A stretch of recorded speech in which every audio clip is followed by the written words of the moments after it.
Good morning, everyone. Welcome you all for today's session. Myself, Dr. Naveen Kumar BT, Assistant Professor from College of Fisheries. Welcome you to the webinar session on the topic Clinical Practices in Aquaculture. This webinar is organized by Guru Angad Dev Veterinary and Animal Sciences University, Ludhiana, Punjab, under the IDP project. I would like to introduce today's webinar speaker, Dr. Prasanna Kumar Patil sir. He is currently working as Principal Scientist, Central Institute of Brackish Water Aquaculture, Chennai, Tamil Nadu State. He has more than 20 years of experience in the field of veterinary science and aquaculture. He has developed and commercialized the immune boosting microbial products for aquatic animal, and he is actively involved in promoting aqua entrepreneurship through SIBA Agri Business Incubation Center. So you can see the photograph. Two of entrepreneurs has got an award in World Fisheries Day 2020, and also he was instrumental in signing the MOU with different agencies like AR Hatchery and Raj Hatchery. In addition, he was involved in policy formulation for different agencies through Government of India. So Dr. Patil sir has published several international and national research papers in the reputed journals, and he has handled n number of projects, and he is national coordinator for many institutional projects. He has vast experience and knowledge on the clinical practices which are being followed in aquaculture. I hope his sharing of information will enhance our knowledge. With this brief introduction, we are proud to welcome Dr. Prasanna Kumar Patil sir for this webinar session. On behalf of my institution and organizing committee, I welcome you, sir. Thank you, Naveen. Also, I welcome our respected Vice Chancellor and Dean College of Fisheries, Dean College of Veterinary Science, and Head of the Department for this webinar. They have supported in all the aspects to conduct this webinar. In addition, I welcome our organizing committee, Dr. Anuj Tyagi and Dr. Amandeep Kaur. Last but not the least, I welcome our participants for today's webinar session. So without taking much time, I will hand over the session to Dr. Patil sir. Patil sir, Yeah. so you can upload your presentation. Yeah. Thank you very much, Naveen. Before I upload my presentation, I just wanted to say thank to you and Gadbasu. And I think some faculty also may be there in the participants. Some faculty Yes, will be sir. there? Yes, sir. Yes, sir. Yes, sir. Faculty are there. So, many of the people may not be aware, I am the alumni of Gadwasu, and I was an assistant professor, joined as assistant professor in Punjab Agriculture University, PAU. During that time, it was part of PAU, and I was there for 5 years as assistant professor. Because of Gadwasu and PAU only, I am presently in this position, and I am very much thankful to Gadwasu. And I was assistant professor, and I joined as a assistant professor veterinary microbiology in veterinary college. And now I think recent past your dean, Dr. Sandhu, was our head of the department in our department.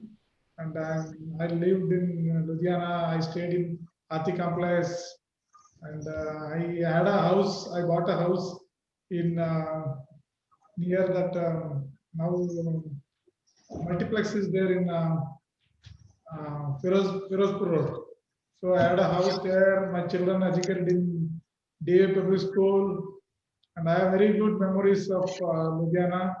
And it will be fault on my side if I don't remember my Ludhiana life when I am presenting to people who are in Ludhiana. And now I am very much thankful to Naveen, who made it possible for me to again get in touch with the Ludhiana, because we have lots of Ludhiana memories.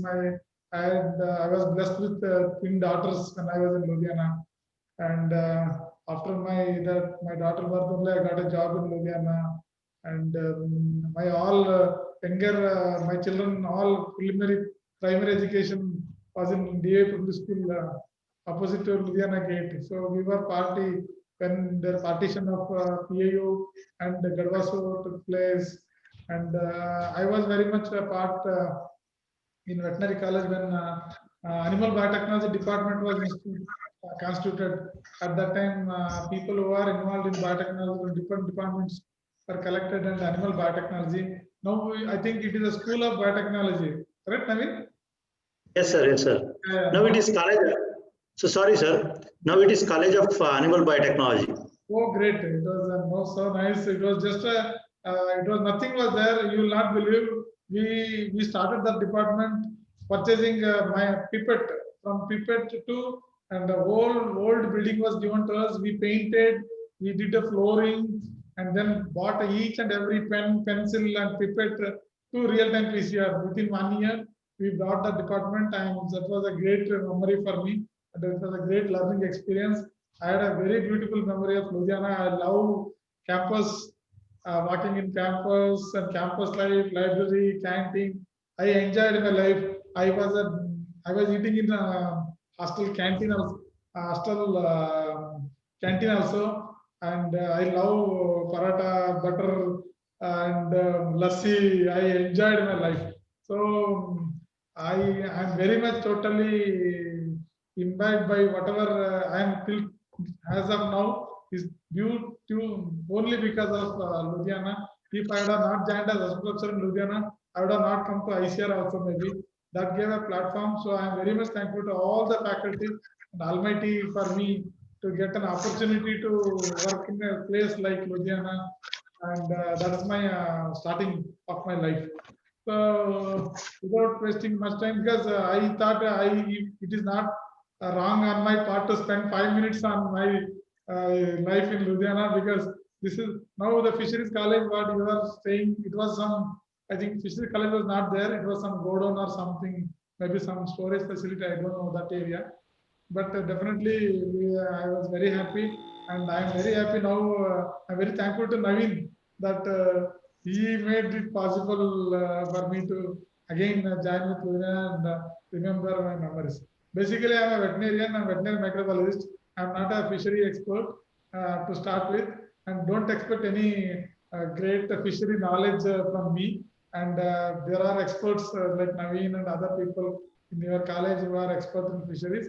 But as a this one view I want to give is, as a veterinarian, if you go into a different field in fisheries, how my way of looking aquaculture, my way of looking aquaculture clinical practice is different. So I just when Naveen called me, I very happily accepted this, and I only gave this topic, and then I didn't know what is that I'm going to speak in clinical practice, because maybe clinical practice is a new thing for aquaculture and maybe the college itself. But still, I thought I will talk on this line, and I decided to accept this.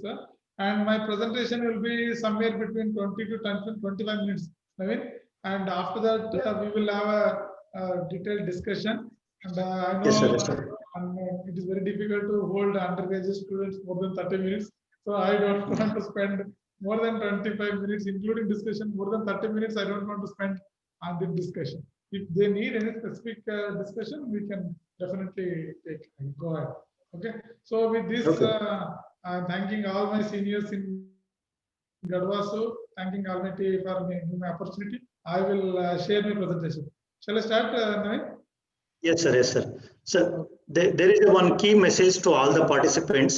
See, if you are having any queries or any doubts or any questions, please send us in the chat. Please send your question in the chat box, or you can ask the queries or questions in the end of the session.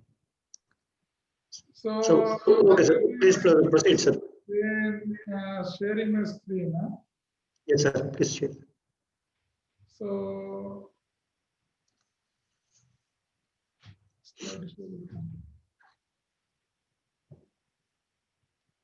coming now? Yes, sir. It's clear. How to Please. minimize the side? You are able to see complete screen? Yes, sir. Yeah. See, we are able to see all the. Okay. Okay. Thank you very much. And I have taken this opportunity to discuss with you about principles aquaculture clinical practice. So I don't know how much of clinical practice college people are teaching, but still I believe that I think the people students are there at the final years also in this group.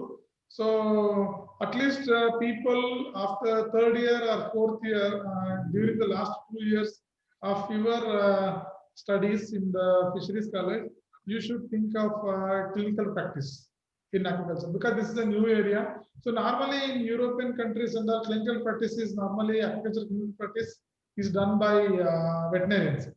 But in India, we are promoting clinical practice for fisheries graduate itself.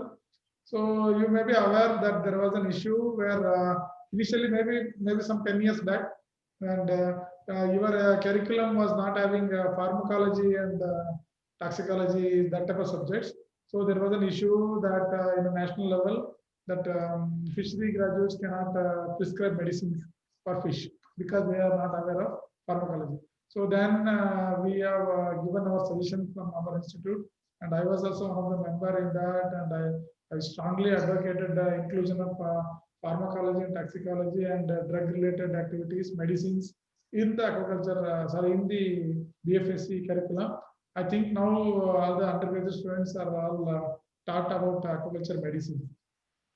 Okay, so now this with this I will start, and this will not be it will not be something related to your curriculum or your exams or anything, but this is a general my view of practice. Okay, so in this, so till now we know this our fish production. Whenever we say fish production, it has two parts. One is capture, and another is culture. So till very recently, maybe till last 10 years, the fish production means it is mostly capture, and very less of culture was there. And now at present in 2020 and in future, now almost in India more than 50% of the fish production is from culture, and the capture production has already saturated. Over a period of time, it is going to be there, and culture is going to increase. And as culture increases, the safety, the food safety norms also increase. So now, as the culture practices are increasing and there are problems arising, now there is a need for agriculture professionals to act as a clinical practitioner so that we will get a sense of what is clinical practice. So in this major limitation factor in aquaculture right now is this is a multiple production system. It is not like veterinary, where in veterinary we have a dairy and poultry and maximum sheep, goat, and buffalo. It's all comes under dairy only. And then the other very strong area is called poultry. So these are the two major way of farming in veterinary. But in case of whenever, so please pardon me, whenever I am comparing anything, I will be comparing with veterinary because I am basically a veterinarian. And second thing, whenever I am telling aquaculture, because my experience is mostly in brackish water aquaculture, shrimp farming, because shrimp farming is the economic engine of aquaculture in India. You may be aware that we are exporting almost $7 billion worth fish and fishery products.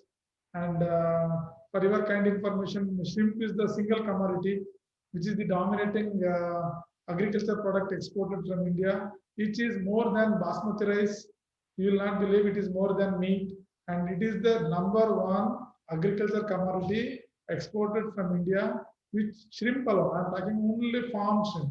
And if you go for a fish and fishery product total, it is much more than the agriculture commodities. So when I speak about aquaculture, mostly in my back of mind, I will be speaking about shrimp farming because I am mostly involved in shrimp farming. However, because I do also work with other institutes, so now we have multiple production systems like farming system. We have a freshwater farming, we have brackish water farming. Even within the brackish water, we have coastal and inland farming. In this, there are shellfish farming and finfish farming, it's entirely different. And then we have a cage farming. In this cage also, we have inland cages and marine cages. So a large number of reservoirs will have some cages. They are called inland cages, and lot of our coastal area is having cages, that is the marine cages. And definitely very important billion-dollar industry, that is RMP fish farm, which is there. And these are entirely independent of each other, and they need a independent skills for addressing the issues. And if you go to species, in veterinary you will have cattle, sheep, goat, buffalo, maybe very little of pig and poultry. But in fish you have I think in countries like China, there are more than 200 species of fish culture. In India, I definitely believe that more than 20-25 type species of fish are culture. Then we have 3 to 4 type of crustaceans, mollusks, aquatic plants. And even in intensification also, we have a traditional system, we have extensive farming, semi-intensive and highly intensive fish farms. Fish means fish and shrimp farming in India. So why I'm telling you this, all these type of systems need a specific skill sets, highly versatile skill sets are required. Then only you will be able to address the problems. So then there is a changing scenario in fish farming itself. So like traditionally in aquaculture, maybe in complete fisheries fraternity or aquaculture fraternity, maybe in colleges and research institutions, all these days we are more focusing on production and productivity. Because comparatively, compared to the other parts of the world, fish production countries like China, Thailand, Vietnam, and Philippines, and other countries, India's production productivity is low, and there is a lot of potential, and there was not much demand in India also. So to cater that demand, so more concentration was given in production and productivity.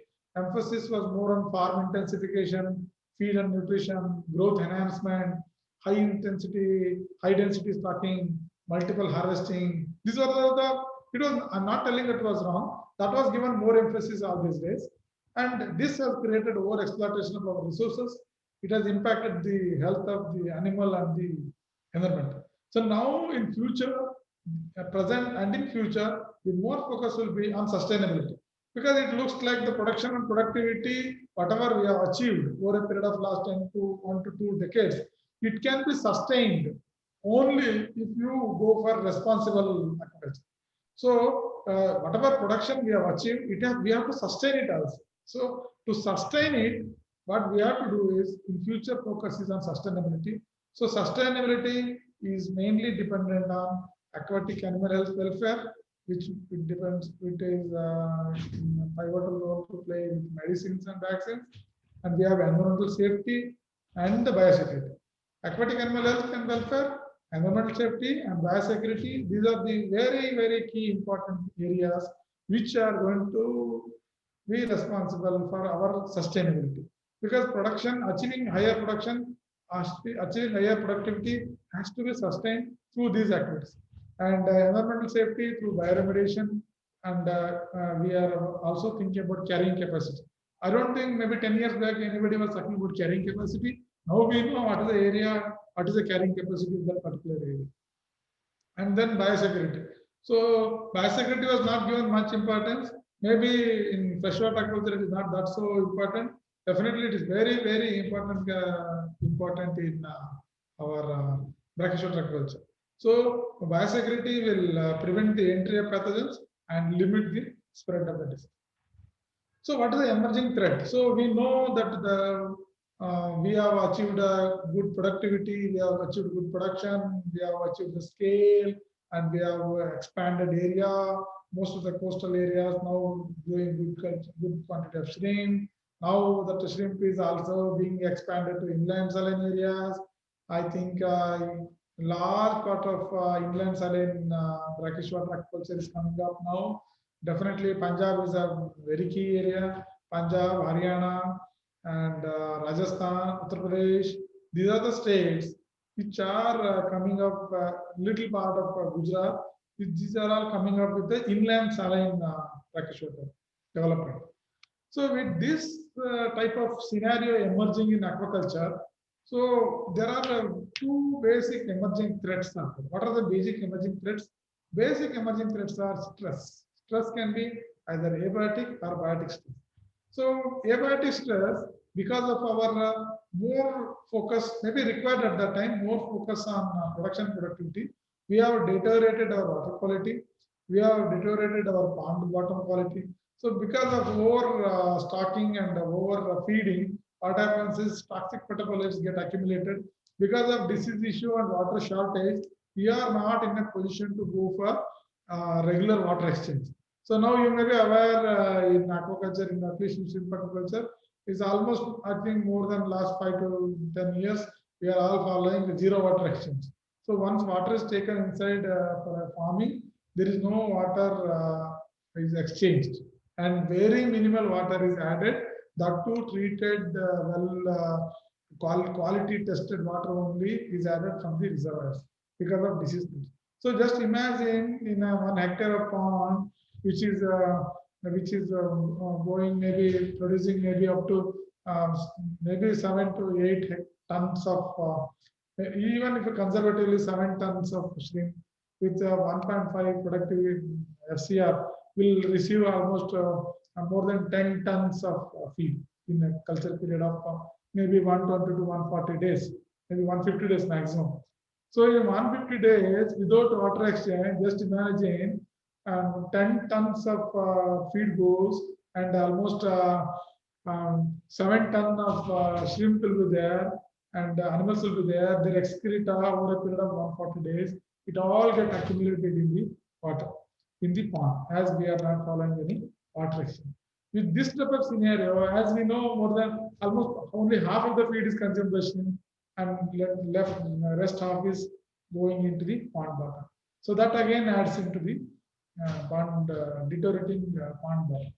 So with this scenario, what happens is our pond environment get deteriorated, and then that will lead to growth retardation, suffocation in the system, and it will alter the DO, it will alter pH, it will alter the ammonia balance, it will alter even your natural productivity, so leading to growth retardation and mortality. It can reach to toxic level.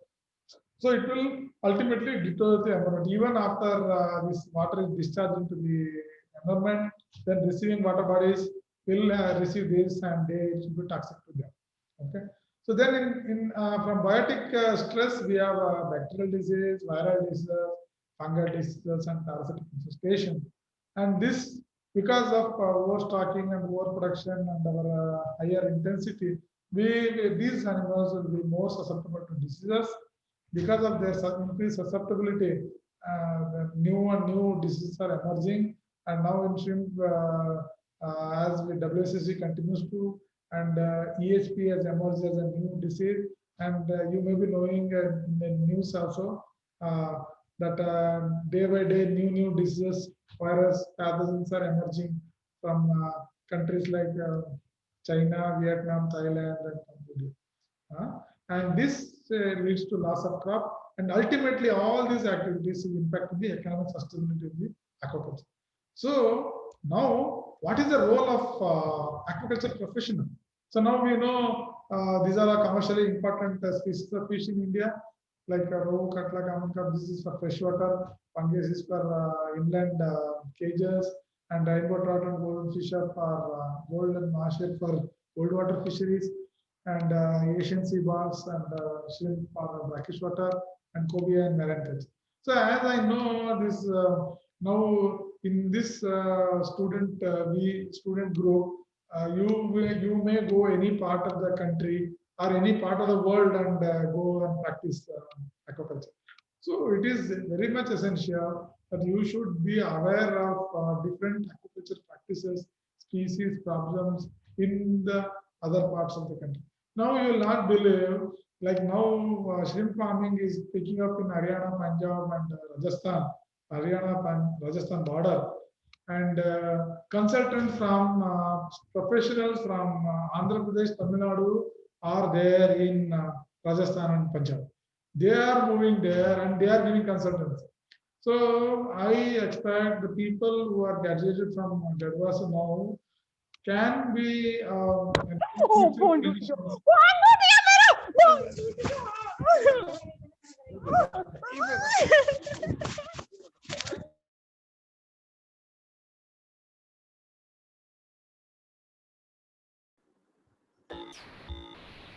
Excuse me, Dr. Patil sir, you can please unmute yourself.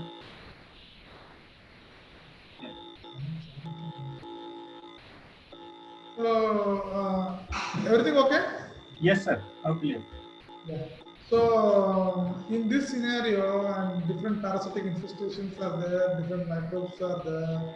So in this scenario, I want that this is mostly targeted to final year students of agriculture mostly. So they should be aware of this, and they should know what is the significant impact of this in the economic loss to the sector, which is causing economic loss.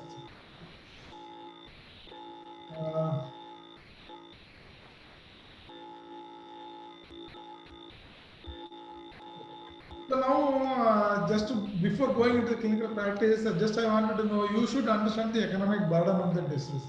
So now I have made a small calculation in which now, as you know, 50% of the India's fish production is contributed to agriculture. And based on that very basic estimate, we have around 4,000 to 6,000 crore annually is being lost due to diseases in freshwater agriculture, and around 7,000 in shrimp farming, because shrimp farming is highly intensive and lot of diseases. So overall, our calculation is annually our country is losing around 11 to 13,000 crores rupees for diseases in Indian agriculture. So in this scenario, with such a great economic loss, our agriculture professionals have to take this responsibility to provide a good health care to the sector so that these losses can be reduced. By reduction of the losses due to disease itself is it can be considered as a reduction. So this one of the very recent of my paper, we recently got accepted in aquaculture. In this, for the first time, we have estimated the economic loss due to diseases like generally shrimp disease with special reference to EHP and WSS. So we have shown here almost $1 billion is being lost in India every year for diseases. So definitely the diseases are important. So we need to prioritize our teaching maybe and health also and the research in the areas related to fish health, and we are how to go for national policy which are very much addressing the disease. So national policy based on this information, we are also working on national policy guidelines that I will come at the end of it. So in future, what I am seeing is typically we can have a clinical practice given to freshwater aqua practice, brackish water aqua practice, ornamental aqua practice, and cage culture practice. So in future, I am seeing this type of four, like right now, as we know, we have in veterinary, we have a gynecology specialist, medicine specialist, surgery specialist, specialist in different areas. In medical practice, you will have arthropedic, pediatrics, medicine, physiology, neurology, like that. No? So in future, I'm seeing this type of clinical practice will come as we are more moving into scientific farming systems. So basically, the principle of clinical practice, what I am expecting our young upcoming clinical practitioners is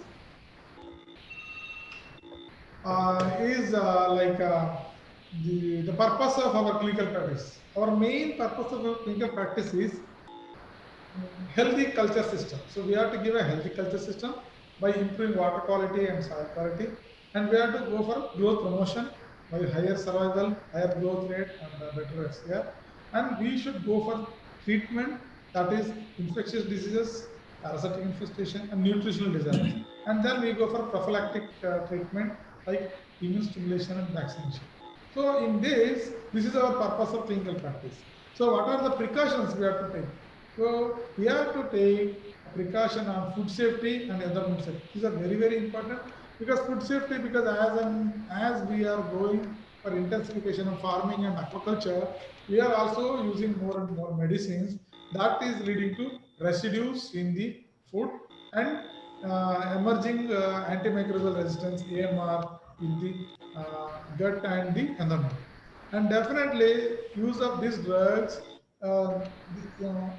maybe portion will go to the animal, and most of the portion is going to the environment, because when we are treating any terrestrial animal, terrestrial animal has we can specifically give the target animal, and in poultry also we can give, and minimal environmental spillage is possible. But in case of aquaculture, whatever we are applying, it is directly going into the environment. So definitely we have to see the environmental fate and impact on the receiving water bodies. So when you are prescribing any medicine or any drug to any aquaculture pond or a tank, whatever it is, whatever purpose, first we have to, these are the 4 things we have to keep in mind. What is the food safety? What is the environmental safety after my application? So ideally, what is our objective should be, whenever you go for any treatment or application of any drugs or medicine, you have to see that that particular drug or medicine has to be eliminated from the post before it is harvested.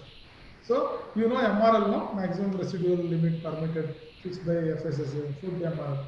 So you should be aware of that MRL and see that you will be eliminating those drugs before that.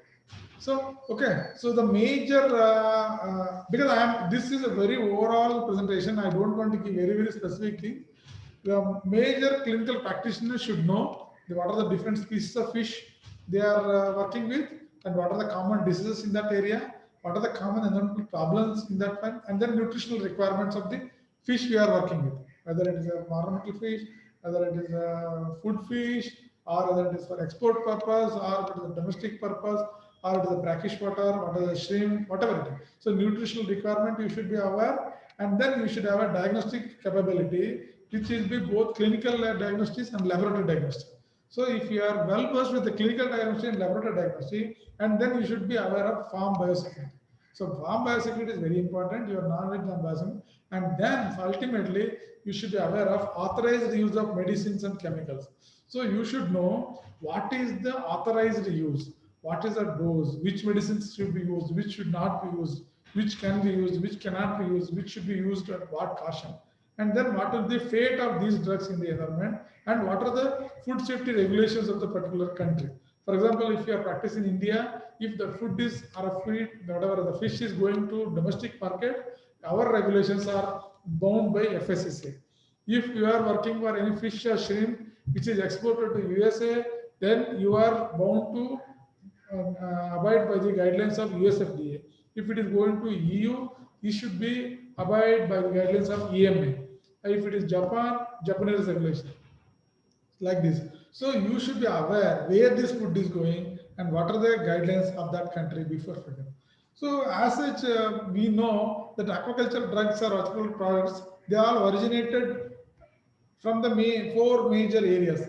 As such, hardly very few drugs and chemicals or medicines are developed for the purpose of aquaculture itself. We have imported the medicines from veterinary science, we have imported something from agriculture, something from medical, something from environmental protection agency. So these are the drugs which we are trying to use, which may or may not be correct, but we are trying to use. So you should also know what is the source of this medicine. There is a possibility that there will be a medicine available in the market which may be initially prescribed for agriculture. Like for example, for controlling parasites, I have seen some people for controlling arbulas and other different type of parasites, they use insecticides which is currently in market for the use in agriculture. Agriculture insects people are using in aquaculture. It is absolutely a banned method of practicing. So such type of information you should be aware what is the source from where it is coming. Okay. And as you know, normally based on the purpose of which we are using, we are normally using disinfectant for hygiene. We are using chemicals for pond environment modification. We use herbicides and pesticides for controlling pests and other things. And we use probiotic and prebiotic to improve health of the host and the environment. We use mineral mixture, vitamin, amino acids for nutrition supplements. We use immunostimulants for enhanced disease resistance. And we use antimicrobials for controlling infectious diseases, antiparasitics for controlling parasitic infestation, and definitely in hatcheries and hatcheries, hormones and other biologicals are used for breeding program for fish or shrimp. Okay, so you may be aware. I don't know whether how many of you are aware. There is something called Coastal Aquaculture Authority.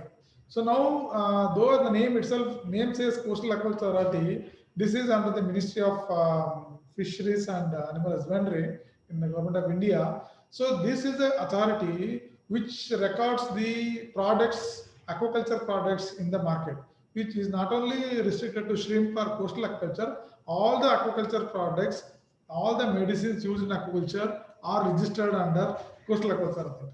You will not believe, I don't know, many of you are aware, more than 3,500 products are there in the market, in Indian market, and they are registered products. More than 3,500 products are there in the market, in Indian market, for use in aquaculture. And to the information of our viewers, more than 250 registered fish medicine manufacturing units are there in India, in the country. More than 250. Okay.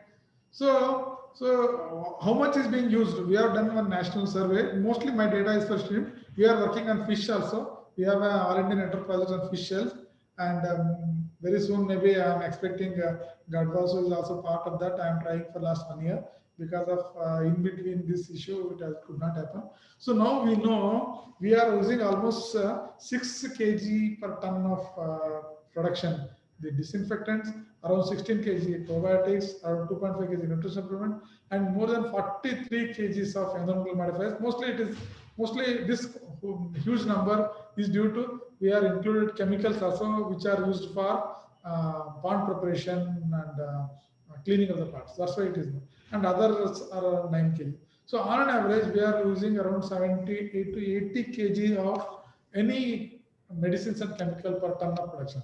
So who is going to decide who is using how much and what type of? This is only will be decided by our aquaculture professionals. So normally, based on our record, these are not recommended by Government of India. These are the things which are available in market. These are different type of products being used in Indian aquaculture. So as user probiotics, I have a special affection to probiotics. That's why I just put one extra slide for probiotics. Is one of the products. You can have similar slides for each and every product. I don't think that is required. It is not a regular class as such, so it is general overall view. So probiotics, many of you may know, we have 3 different classes of probiotics: gut probiotics, soil probiotics, and water probiotics. And in aquaculture, but in terrestrial and human, we have only gut probiotics. In aquaculture only, we have soil probiotics and water probiotics. So we have seen people which are supposed to be acting in the soil, they are giving in the feed. Which are supposed to be going in the feed, they are giving in soil, and supposed to be going in water, are giving in soil. So we have to know whatever probiotic you are using, what purpose you are using, and based on that, you have to decide what is the route of application. So the major problem in aquaculture drug usage pattern is lack of labeling. So we have done a study. I don't want to go into the details of that. So we have done a study wherein almost more than 50% of the products, aquaculture products in the market, they do not have a proper label. And our people who are using, they are not properly using them, and they are not adhering to withdrawal limits. And there are a lot of unapproved drugs are there in the market, and lack of effective monitoring and so on. And our agencies, including I think our responsibility also, including research institutions and our government agencies, are not regularly going for a monitoring. So many of you may not be aware. So based on that study, as we have done the more than 50% products are not having proper label, we have given a recommendation to the government of India. Now government of India has given this directions, not as a legal direction, as an advisory. So you will not believe any aquaculture product is supposed to have these 22 information on its label. 22. The label itself, there are 3 types of label. There is an insert label, stick label, box label, and all. You need not go into that. So any aquaculture product should have these 22 information on its label, and we have seen in human and in veterinary practice and in medical food area, smallest of the small, maybe 5 rupees sachet of pickle or maybe small sachet of any food item will have this, mandatorily will have this information. And I have seen many of the aquaculture products which are worth 3 to 4,000 rupees per kg, some probiotics, they do not have this type of labels properly. So based on our recommendation, these guidelines have been issued now, and they are supposed to, every aquaculture product is supposed to have these informations on the label. So this, there are more than 22. Okay. So now what are the risks? So as I already shown, the risks are like this implication in food safety and implication in environment and its implication on business. So you may be aware that our export of fish is limited, but we are exporting, we are the leading #1 farm shrimp exporters in the world. So more than $7 billion of fish and fish product is being exported. And because of improper use of this medicine, and several of these consignments get rejected at the international borders, at the port of entry in Florida, port of entry in EU, different EU countries, and in US, and in Japan. So this has caused billions of dollars loss to the country. So there was a very strong objection to this from the PMO office. We have given a recommendation. We have done a study of more than 15 years, 2.5 decades of India's export and then rejections, and we have concluded that definitely improper use of medicines and chemicals are ill-advised or not guided use of this type of medicines, veterinary medical products in aquaculture has raised this issue, and that has been taken very seriously at the national level. But we do not have a very pakka regulatory agency in India, but through other parts of the world, we have USFDA, EMA, Health, and every country has got a aquaculture drug regulation agency, and one such regulation agency is going to come in India. We have some regulation, bits and pieces here, DADF, MPEDA, EAC, CAM, NFDP, like that. So we are working together with the ministry to have one regulatory agency which is going to regulate all these things. So I told why you used to use prudent use, and then diagnostic laboratory services. So this because I want to touch this because there is one national program on establishment of aquaculture laboratories. That's why I wanted to put this. So when you say a diagnostic laboratory for aquaculture, you should be well aware with postmortem and sample collection and environmental chemistry, because water and soil chemistry you have to do, and microbiology because you have to identify some microbes which are causing. Then you have to do histopathology. Some of the diseases may not be able to identify by grass pathology or from microbiology. You should go for histopathology. Definitely you should have well knowledge about parasitology, different type of parasites which are going to infect, and then definitely you should have a knowledge of molecular biology. As you know, in India we have in shrimp we have more PCR labs for diagnosis of WSSV, EHP, and other shrimp diseases than the medical labs. Can you imagine? Most of the hatcheries, almost all hatcheries are mandatorily have a PCR lab, and all the private laboratories are having mandatorily have a PCR lab. So PCR is, and real-time, you will not believe, real-time PCR machine, which is costing around 20 to 25 lakhs now, is a routine diagnostic method in shrimp farming in the country. In India, I'm not talking about US, not talking about Canada. In India, real-time PCR diagnosis is a routine way of diagnosing diseases in almost all the diagnostic laboratories. Private, I'm not talking about government, I'm not talking about university, I'm not talking about research institute. Routine diagnostic procedure in the private laboratories throughout the coast of Andhra Pradesh, Tamil Nadu, and Gujarat. So then we have to have in India, fish vaccines are in very preliminary stages. You should know that almost all salmon smolts are vaccinated. And in US and EU, you will not believe there are more than 27 commercially approved vaccines are there for fish in the US, and there is we are also working on fish vaccines.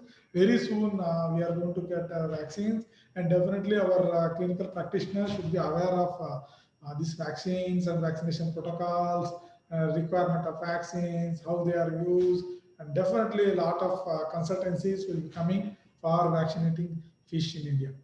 So these are all different knowledge we should have. Whatever I already spoken, I don't want to repeat. So definitely, what we should have a good prescribing practice. We should ensure traceability, because traceability is a very important requirement for international market.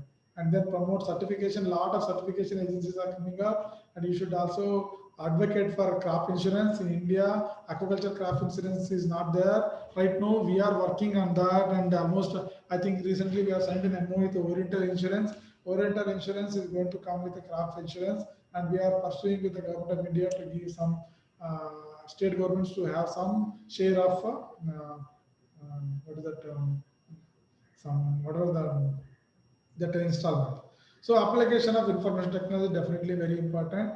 So what I'm just concluding by thinking that think before act, because crop intensification is 1 to 100 number per square meter, and we are large water bodies 0.1 hectare to 100 hectares. Lot of variation in salinity from 0 to 60 ppt. There is a crop duration is very important, and shrimp hatchery is a 30 days crop, and growth maybe sea bass is a 1 year crop, and our freshwater is more than 1 year crop. And soil and water chemistry, we know that soil quality varies from Punjab to Tamil Nadu, and water quality varies from different, and we have different type of soil characters. Depending on the soil character, your production and all the aquaculture practice varies. So food safety and international trade definitely you have to keep in mind. So as you know that MRL is fixed by maximum residual limit is fixed by FSSI. When you are administering any drug, you should know that what is the MRL for that particular drug, what is the withdrawal period for that particular drug. If I am telling the farmer to administer this particular drug, when he is going to stop it, when he is going to harvest it, you should know what is the withdrawal period, and you should advise the farmer when the completion of the after completion of the medicated drug, he cannot harvest before particular period of time. So these are all different things. I think I'm going beyond my time. So overall responsibility of our aquaculture professionals is increasing and is very high, and you have to play a major role in producing, in contributing India's safe food production, and definitely India's revenue in terms of exports, and cheap, nutritionally, what is that, quality protein supplement. So these are different things. I don't want to repeat again. This slide I want to develop based on our efforts in this direction for disease importance over a period of time. Now you should know that there is an aquatic animal disease and health management bill 2020 has been introduced, and it is being discussed in Parliament at different levels. And if this act is going to come, then our importance of health management in aquaculture is going to increase, and that will have different provisions for this thing. And most of you and many of you people will be happy to get involved in this type of activities, which is going to have a long impact on the aquaculture in the country and aquaculture practice. So we are going to come with Aquaculture Formulary of India, which will have all the drugs and chemicals which are permitted, approved to be used in aquaculture in India. And we have also given a guidelines for responsibility of medicines and chemicals in aquaculture. It is all submitted to Government of India. It will be released. And I am glad to announce that there is a Fisheries and Aquaculture Council of India is going to come, just like Veterinary Council of India and just like Medical Council of India. And there will be National Registry of Aquaculture Professionals will be there. So when there is a National Registry of Aquaculture Professionals, then there is a professional guidelines will come, professional ethics will come, professional practice will come. And if you are not practicing as per the ethical guidelines issued by the council, then your license may get cancelled also. So there will be a aquaculture professional licensing body will be there, and you will get a license number to practice aquaculture, maybe particular area or throughout the India. So these are new developments coming, in this new development, I am expecting that our aquaculture professionals who are graduating from the fisheries colleges should think their way of practice in the coming days to come. So this is one slide I just wanted to put this under the National Fishery Development Board, Hyderabad. There is Aqua One Center, one facility is there. I think mostly around 40% subsidy is there, and this they will give you money and other guidelines for establishment of aquaculture center, wherein you can have a laboratory, you can give communication and then extension activities you can do. And I think there is a special concession for aquaculture graduates, fisheries graduates in this, and a lot of scope is there. Please go to this Aqua One Center site in NFDB or talk to your nearest fisheries officers.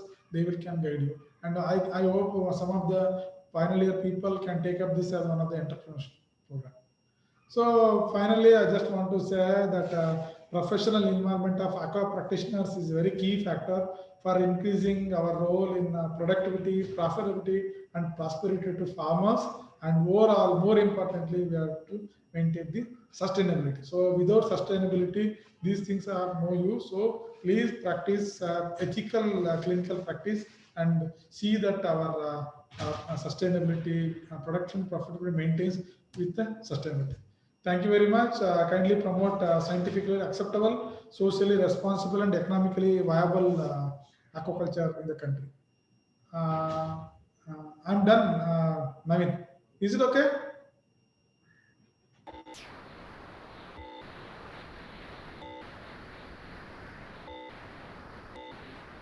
Dr. Naveen? Thank you, sir.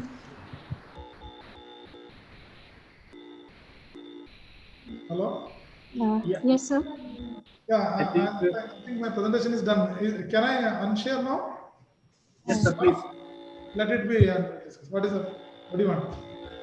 Yes, sir. Myself, Dr. Anush Tyagi. I think Dr. Naveen has lost the connection. Okay, I'll stop sharing. Yes, sir. You can please stop it. Okay. Yeah. I will now ask the participants to ask questions, and they can put their questions in the chat box. And please feel free to questions. Sir, first of all, I also have a question from you, sir. So, Please. yeah. So as you told that basically the lack of labeling in the aquaculture product is a main problem. That is very much true. But at the same time, I also feel that in addition to lack of labeling, there is also a kind of mislabeling of the product. Like I was seeing some studies where they say that this particular product has this many probiotics or this many CFUs and all these things. But what I've seen in the studies, published papers, that once they tested those commercial products, the number actually was much lesser.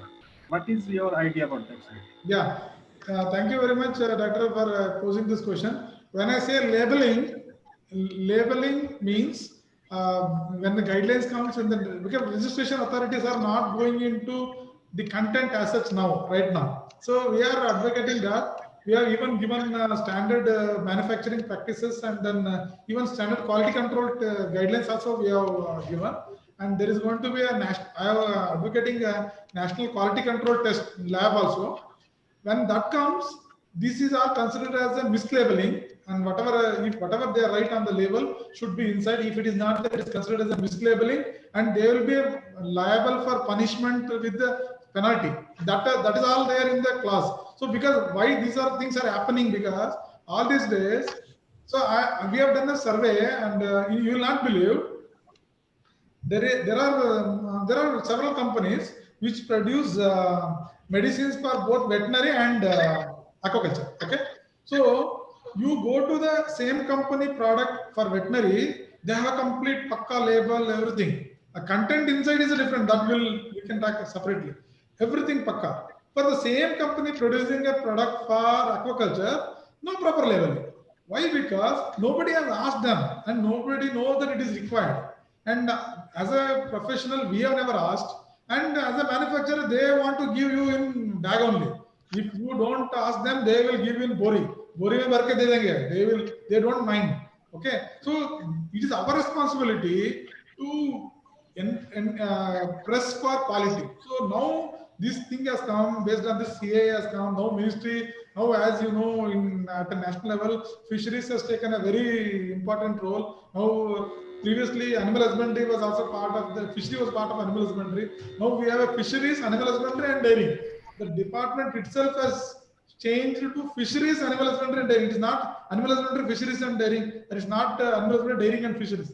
Previously it used to be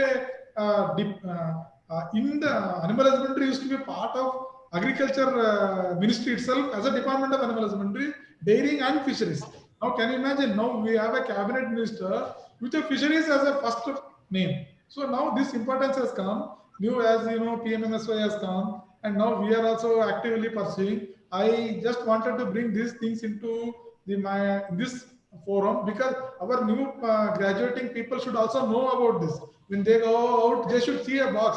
At least they should know what should be there on the label. When you go 5 rupees sachet, 1 rupee sachet hair shampoo you take, you know how much information will be there on the shampoo. They will write so many things. The shampoo size will be small and it will be written so many things. Why when you are buying 3,000 rupees probiotic with a 1 kg bag and not able to proper label? Are you not deserving a good label? Are our aquaculture farmers doesn't deserve a good label when they are paying 3,000 rupees? So this is the type of question our people should ask. When somebody is selling like that, they should say, if you cannot put a proper label on this product, what do you think that it will be there in the inside? If you tell, if you cannot put a proper label, then do you think that he has put some medicine in that? I think he must have put some tuna or some mitti, something like that only. I don't think he must have put any useful thing in that. So you should target like that. And now in South India, it is punishable. In shrimp farming, it is punishable. If your label is not proper, if you do not have a label at all in aquaculture, it is not registered under CAA, it is a punishable offense. Those companies have been blacklisting. So this is coming. So it will all come. So we want to, that's why I want to, our young people should have the professional spirit in them. They should have this professional approach to the medicines they are prescribing. Prescribing medicine should be a very serious affair. It is not simply writing in a parchi and give them, apply something and let us see it will work or not. It is not that way. So prescribing medicines is a very, very serious thing. You have to take all the things in consideration before prescribing something. And you should have a responsibility. We own a responsibility. You own for that. So that with that responsibility, when we all thinking in that direction, for a period of time, I don't think a long time, maybe next 5 years, you should see a sea change in the way we treat aquaculture and practice. That's what I think. Thank you very much, sir. Yeah, you rightly mentioned that we need to ask more questions actually. Yeah. If we start asking questions, then only we will start getting the answers. Yes. Yeah, please, Dr. Naveen, continue. Yes, sir. Sir, there is one question from the student. Yes, sir. It is out of the subject. Okay. See, he is asking, since you have shown some slide related to this Fisheries Council of India, Yeah. and different things. He is asking that, so when we can get a doctor designated probe in our profession? Definitely it will come, but I am very much hopeful it will come because what is happening now, the way you project your subject, how people will see you. Now all these days our aquaculture and you see, yeah, fisheries along with that. That is the biggest. Fisheries and aquaculture is always projected just like agriculture. It's just like an agriculture. You grow paddy, you grow wheat, you grow tomato, you grow fish. Like that only it was treated. But how veterinary was projected? Veterinary was always projected as the doctor treat an animal, doctor treat a man, doctor treat animal. Like that it was projected. But fisheries is always projected as a production science. That's why these things have not come. Maybe I'm thinking it's only my wild guess. I'm not sure about it because I'm not a competent authority to talk on that subject also. But my belief is that if you over a period of time, if you start thinking in this time, you take aquaculture as a profession, you take clinics as a profession, you show your importance in food safety, you show that you are the person who are going to ensure safe fish to consumers in the national and international market. So once that type of importance comes, I don't think when in the national cabinet, when you can get a cabinet minister for fisheries, why this is getting doctor is a very small thing. I don't think this is very, very small thing. When you can get a fisheries ministry at a cabinet, why don't we should not get? Definitely you will get. You should get it. I don't think it is very far. But anyway, we will let us work on this line, and over a period of time we can get that as. Thank you, sir. So there are several questions. I'll ask last question. See, one of the student, he has went to shrimp farming areas. He has seen, and he was mentioned that so many chemicals or drugs has been used in the shrimp culture area. Yeah. So, is any regulating authority to control these things? Yeah, I don't know. Coastal Authority, CA is there. Coastal Authority in Chennai. Every chemical or drug, anything used in shrimp farm is supposed to have a CAA registration. You can go to CAA website. There is a list of approved drugs. Approved, no, I should not say use word approved. Approved is the wrong word. Yeah, I should say registered products in the CAA website. You can just do one thing. Go to CAA website. And as I have shown, I have taken data from there only. 3,500 products are approved by CAA, and there is a registration number is given for each product and company name and all there. If they see any product, you just take out the product and see whether CAA registration number is there or not. If CAA registration number is not there, you give a complaint to Coastal Authority. That company can be blacklisted. Okay. So you at least what you can tell is at least you educate your farmers. You ask them when you are paying money and buying something. You ask your drug distributor or whatever stockist. What are the things you should ask?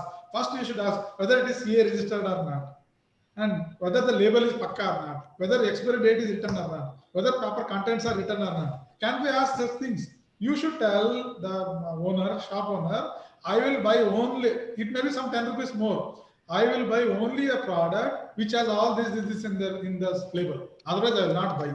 You will not believe. Slowly it will change. Then itself. Now you will not believe whatever when we say the label should be like this, CA registration, nobody will follow. That was an idea. Now you will not believe in the market, the companies themselves are competing. If I am having a company, you are having a B company, I will go and tell that B company is not registered with CAA and these products are not having CAA number. So that is not good, mine is good. And that B company will immediately go and register with CAA. No, I am also registered with CAA. So now it is a self-regulation. Nobody went and told to these companies to register. We are given only ad. Now you will not believe in last 5 years, almost all the aquaculture products used in shrimp farming are registered with CAA. So once you are registered with CA, your stick is there. No, something you do wrong, you can be caught. So that way, it is a self-regulation. It's a process. It will take time. It will come, and I am very hopeful it will come very soon. Maybe next 5 years. Thank you, sir. So I'll hand over to Dr. Anuj sir for giving vote of thanks. Anuj sir. I hope my presentation was somewhat useful to people. Naveen, yes, sir. You have explained very nicely, sir. So whatever the information you have provided in the presentation, it is not at all available in any textbook or any papers. Yeah, so it is an experience you have shared, and it is very much useful for the faculties like us, and also for the students, and also some entrepreneurs also joined in this webinar. For them also it is useful. I am trying to convince directors, I am trying to convince secretaries, member secretaries, joint secretaries. In Delhi, I give presentation, NFDP chairman, all the people except cabinet minister, I have given presentation to all the people telling that this is what is required. Now let us do this. It is long time. It is high time. Let us take some decision, policy matters like that. Yes, sir. I remember that you went 2-3 times Delhi and I spoke to you. And several times. You will not believe because of COVID. Last year for this aquatic animal health bill, I went 4 months, once a week. Every week there used to be, every Thursday I used to be in Delhi. Morning going to Delhi, night coming back.